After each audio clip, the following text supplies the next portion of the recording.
अभ्यर्थियों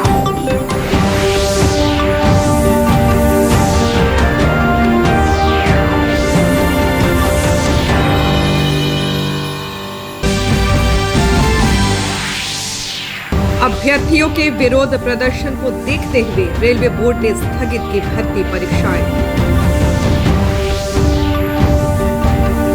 बिहार के शवाल गुप्ता और आचार्य चंदना पद्मश्री पुरस्कार के लिए चयनित।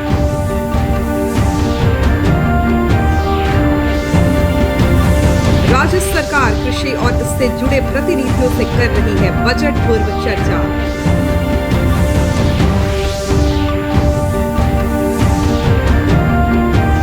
और जांच विभाग कोरोना पीड़ितों को उनके घर तक पहुंचा रहा है मेडिकल किट।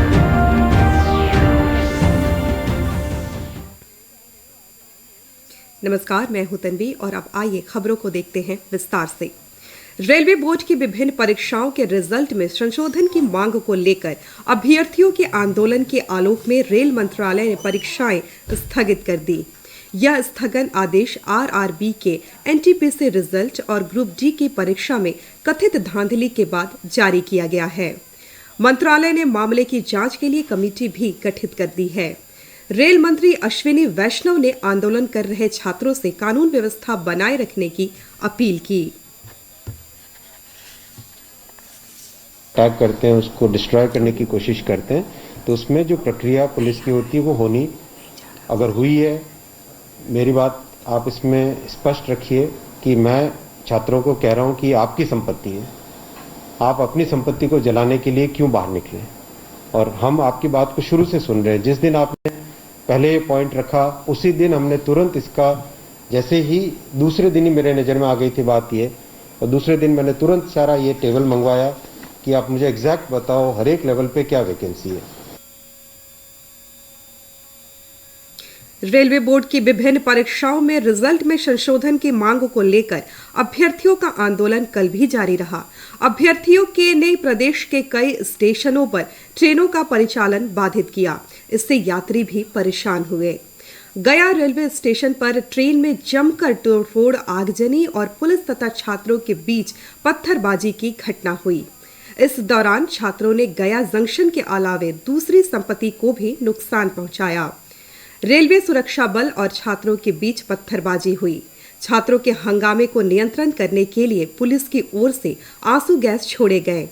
अभ्यर्थियों के विरोध प्रदर्शन के कारण पिछले 2 दिनों से प्रदेश में रेल सेवाओं पर असर पड़ा है।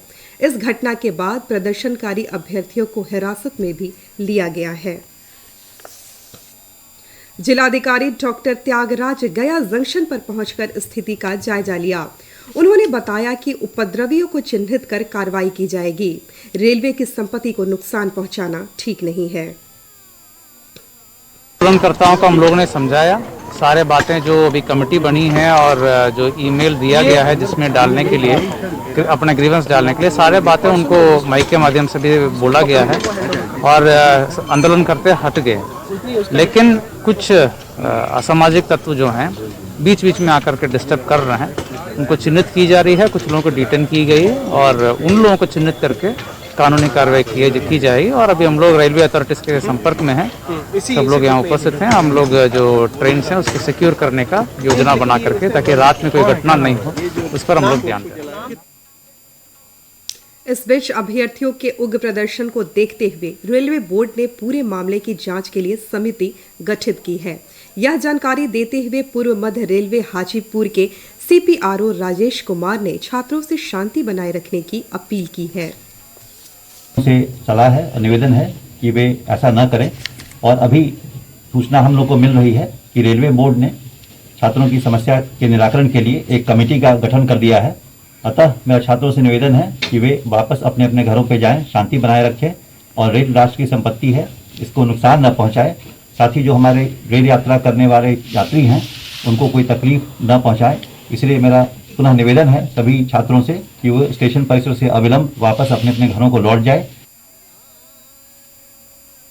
आइए बढ़ते हैं अगली खबर की तरफ।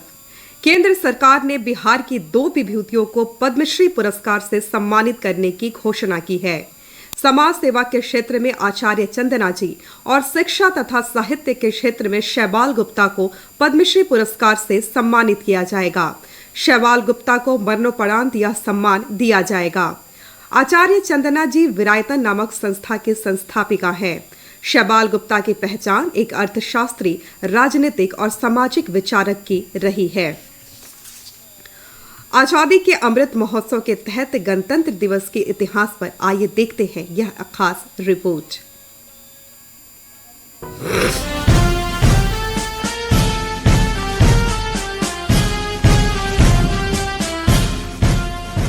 साल पहले 26 जनवरी 1950 को भारत एक गणतंत्र बना। 15 अगस्त 1947 को ब्रिटिश साम्राज्य से स्वतंत्र होने के लगभग 2.5 वर्ष बाद 26 जनवरी 1950 को भारत का संविधान लागू किया गया। संविधान की प्रस्तावना के अनुसार संविधान लागू होने के साथ ही इसे आधिकारिक तौर पर भारत गणराज्य के रूप में जाना जाने लगा। संविधान की प्रस्तावना के अनुसार भारत एक संप्रभु, समाजवादी, धर्मनिरपेक्ष, लोकतांत्रिक गणराज्य है जो अपने सभी नागरिकों के लिए न्याय, स्वतंत्रता, समानता और बंधुत्व सुनिश्चित करता है। संविधान लागू करने के लिए 26 जनवरी की तिथि को इसलिए चुना गया क्योंकि इस दिन पूर्ण स्वराज दिवस की वर्षगांठ होती है, जिसे पहली बार 1930 में आयोजित किया गया था।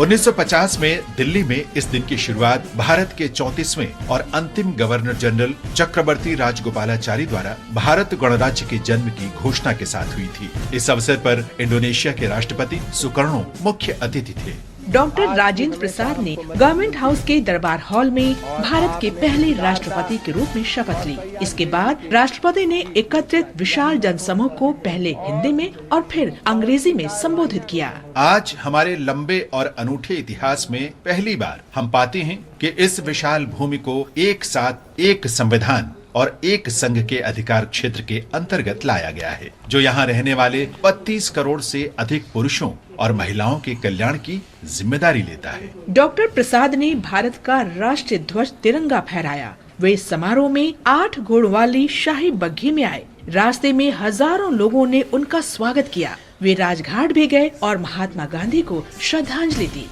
प्रारंभिक वर्षों में लाल किले, इरविन स्टेडियम और यहाँ तक कि रामलीला मैदान में विभिन्न स्थानों पर समारोह आयोजित किए जाते थे, लेकिन 1955 से सैन्य परेड शुरू होने के बाद समारोह को राजपथ पर स्थानांतरित कर दिया गया और तब से वहीं पर इसका आयोजन किया जाता है। 50 के दशक में हुए गणतंत्र दिवस समारोह की एक झलक। Amid scenes of unforgettable splendor, Delhi celebrated the first anniversary of the Indian Republic. A huge concourse of people witnessed the President's ceremonial drive along Kingsway. The parade by the armed forces, at which Dr. Rajendra Prasad took the salute, was watched by a large and distinguished gathering. Earlier, the President presented 4 Paramveer Chakras for gallantry during the Jammu and Kashmir operation. गणतंत्र दिवस के अवसर पर दिल्ली में राजपथ पर आयोजित parade में सेना के तीनों अंगों और सशस्त्र बलों की टुकड़ियां हिस्सा लेती हैं। राज्यों तथा मंत्रालयों की झांकियां भी यहां आकर्षण का प्रमुख केंद्र होती हैं, जबकि सांस्कृतिक प्रस्तुतियां दर्शकों का मन मोह लेती हैं। ये दुनिया की सबसे शानदार परेडों में से एक है। दिल्ली में गणतंत्र दिवस समारोह की भव्यता को देखने के लिए दुनिया के कई हिस्सों से लोग विशेष रूप से इस दौरान भारत आते हैं। समारोह का समापन 29 जनवरी को नई दिल्ली में बीटिंग रिट्रीट समारोह के साथ होता है, जहां भारतीय सेना, नौसेना और वायुसेना के बैंड प्रस्तुति देते हैं।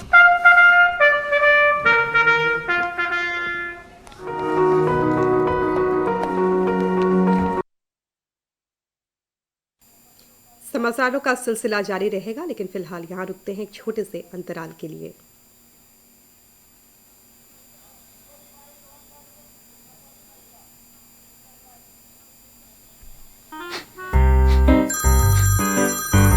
सर, आपका केवाईसी अपडेट करना है, नहीं तो अकाउंट और एटीएम कार्ड ब्लॉक हो जाएगा। सावधान सावधान, 2.5 करोड़ का इनाम मुझे। देखिए, अनजाने कॉल्स, फर्जी ईमेल्स, लिंक्स और जाली ऐप से अपना पिन, ओटीपी, पासवर्ड कभी भी किसी के साथ शेयर न करें। आप रहेंगे सावधान तो नहीं होगा नुकसान। आरबीआई कहता है, जानकार बनिए, सतर्क रहिए। समाचारों में पुनः आपका स्वागत है। आइए अब रुख करते हैं अगली खबर की ओर। उप मुख्यमंत्री सह वित्त मंत्री तारकिशोर प्रसाद ने कृषि और उससे जुड़े विभिन्न क्षेत्रों के प्रतिनिधियों और किसानों के साथ बजट पूर्व तैयारी को लेकर विचार विमर्श किया। पटना में आयोजित बैठक में वित्त मंत्री ने कहा कि आगामी बजट में ग्रामीण अर्थव्यवस्था की मजबूती के लिए सरकार प्रतिबद्ध है। इस बुलेटिन का सीधा प्रसारण आप हमारे YouTube channel DD news Bihar पर देख सकते हैं। इसके अलावा ट्विटर और फेसबुक पेज पर भी ताजा तरीन समाचार और सूचनाएं उपलब्ध हैं। हमारे YouTube चैनल तक पहुंचने के लिए अपने मोबाइल से स्क्रीन पर दिखाए जा रहे QR कोड को स्कैन करें और DD बिहार से प्रसारित होने वाले समाचार देखें। सम्राट अशोक की तुलना मुगल सम्राट औरंगजेब से किए जाने वाले और अशोक के लिए अपमानजनक शब्दों का विरोध किए जाने के विरोध में जदयू संसदीय बोर्ड के राष्ट्रीय अध्यक्ष और पूर्व केंद्रीय मंत्री उपेंद्र कुशवाहा ने महात्मा फुले समता परिषद के बैनर तले वैशालीगढ़ से पटना के कुम्हरार पार्क तक शौर्य यात्रा निकाली। श्री कुशवाहा ने इस अवसर पर मीडिया से बातचीत करते हुए लेखक दया प्रकाश सिन्हा को दिए गए पद्मश्री समेत सभी पुरस्कार वापस लिए जाने की सरकार से मांग की।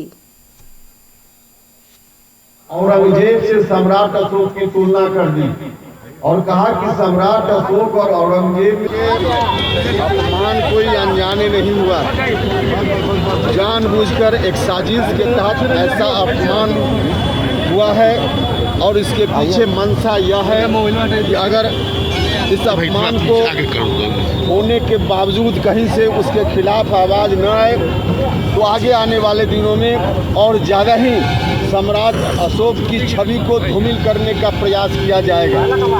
इसलिए हम लोगों ने फैसला। आइए अब देखते हैं अगले खबर को। प्रदेश में पिछले 24 घंटों के दौरान 2000 से अधिक कोरोना संक्रमण के नए मामलों की पुष्टि हुई है। प्रदेश में सक्रिय मरीजों की संख्या 12,000 से अधिक है।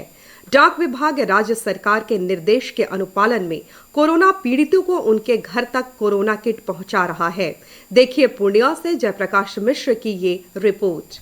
हथियार हैं, साथ ही साथ थोड़ी थोड़ी देर पर साबुन से हाथ धोना या सैनिटाइजर लगाना भी महत्वपूर्ण है। लोगों को मास्क और सैनिटाइजर घर बैठे ही मिले, इसके लिए पूर्णिया में डाक विभाग लोगों के घरों तक कोरोना किट पहुंचा रहा है।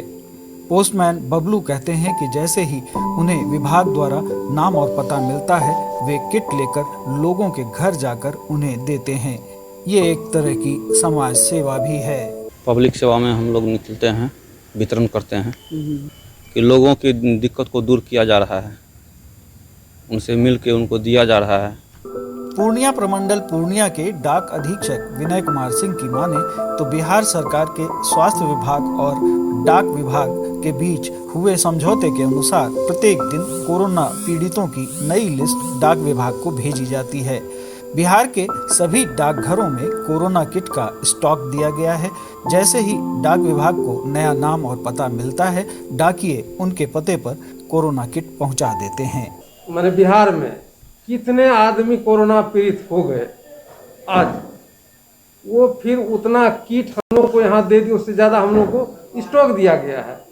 हम लोग डिस्ट्रिक्ट वाइज हर एक ऑफिस वाइज उसका बुकिंग करते हैं और सेम डे उसको डिलीवरी करते हैं। डाक विभाग की इस पहल से जहां कोरोना से प्रभावित लोगों को त्वरित राहत मिल रही है, वहीं कोरोना के नए वेरिएंट ओमिक्रॉन के संक्रमण का खतरा भी कम हो रहा है। पूर्णिया से जयप्रकाश मिश्र की रिपोर्ट, दूरदर्शन समाचार, पटना। आइए अंत में मुख्य समाचार पर एक बार फिर नजर डालते हैं।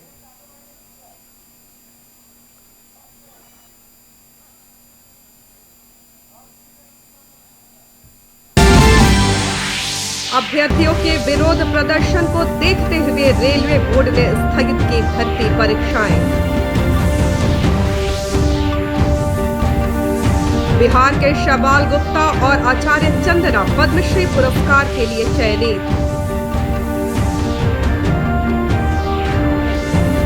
राज्य सरकार कृषि और इससे जुड़े प्रतिनिधियों से कर रही है बजट पूर्व चर्चा।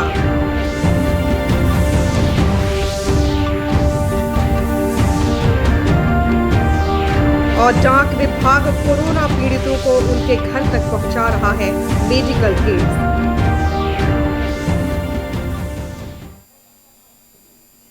दर्शकों, कोविड का खतरा कम नहीं हुआ है, इसलिए आप सबों से अपील है कि कोई भी कोताही ना बरते।